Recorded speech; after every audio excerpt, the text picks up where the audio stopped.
Pinatad natin ang kaso yung grupo, and I think we filed around 7 cases. Among others, may nag-file tayo ng usurpation of authority, trafficking in persons, at iba't iba pang kaso. Doon sa ating pag-file ng kaso, may prosesong sinusunod dyan.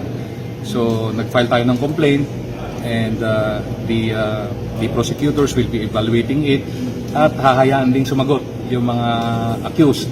And then if finally the prosecution or the court resolves na may sala, may grounds for issuance of warrants of arrest, and then a warrant of arrest will be issued against the members ng bogus na tribo. Only then can we implement yung warrant of arrest. Insofar as the situation is concerned, ngayon hindi na namin wala na kami nakikitang medyo immediate danger doon sa lugar. The location is cordon at marami nang nag-surrender doon sa grupo nila. Attorney Marian Lokban, the Chief of Police of Surigao City. So this is to assure everyone that the Surigao City has a law and order. Dili tinuod katong tag-ingon nila na naatay disorder diri sa Surigao City. So as a matter of fact, last Monday, we had already referred the multiple complaints before the prosecutor's office. Actually, we filed the alarming scandal, malicious mischief, usurpation of authority, violation of Comelec Resolution number 11067. Mayroon pa tayong grave threats, grave coercion, at the same time serious illegal detention. Lahat na ebidensya about dun sa mga violation or the electronic evidence in relation dun sa cybercrime law, which is napakataas ng penalty niya, were already processed by the Regional Anti-Cybercrime Unit.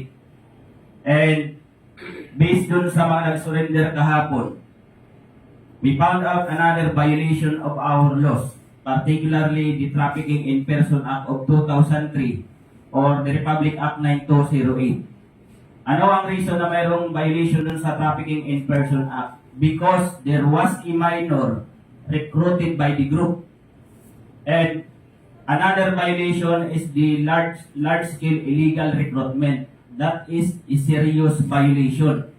Because pinaniwala yung mga tao na mayroong job hiring dito sa Surigao City in exchange of 18,000 per month, and only to find out na ibang trabaho yung aabutan nila.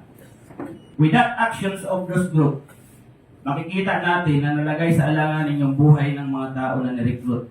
That is why itong mga ganitong kaso ng mga violation, itong Trafficking in Person Act, at the same time yung large-scale illegal recruitment, actually wala yan siyang bill, because once you get convicted by the court, the punishment for that crimes is life imprisonment. At the same time, you will be fined for not less than 2 million but not more than 5 million. So those are the violations that na-found out namin. And then yung dalawang serious violations, it was already processed by the Women's and Children Protection Desk and for filing this morning. Thank you and good morning.